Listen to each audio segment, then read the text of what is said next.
खासदारांचं काम हे लग्नात बुंदी वाटणं नव्हे तर रोजगार आणणं हा आहे, अशी प्रतिक्रिया माजी खासदार सुजय विखे यांनी व्यक्त केली आहे.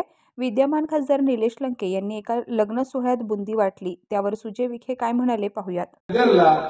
विळद घाटामध्ये नवीन एमआयडीसीची उभारणी करून आपल्या मुलांना रोजगार द्यायची जबाबदारी सुजय विखेची आहे. ती मी तुम्हाला पूर्ण करून दाखवतो. याला काम म्हणतात हे लग्नामध्ये बुंदी वाढणं, हे खासदाराचं काम नाही हो.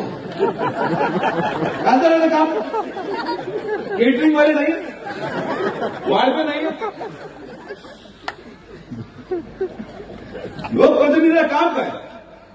एकदा तुम्ही तरी मला सांगा, एक मतदान घेऊ आपण पूर्ण तालुक्यामध्ये, की खासदाराकडून अपेक्षित काय? खासदारांनी बुंदी वाढली पाहिजे, कपडे धुतले पाहिजे, एसटी चालवली पाहिजे, का पाणी आणलं पाहिजे, का मुलांना रोजगार आणला पाहिजे, महिला सुरक्षित ठेवल्या पाहिजे.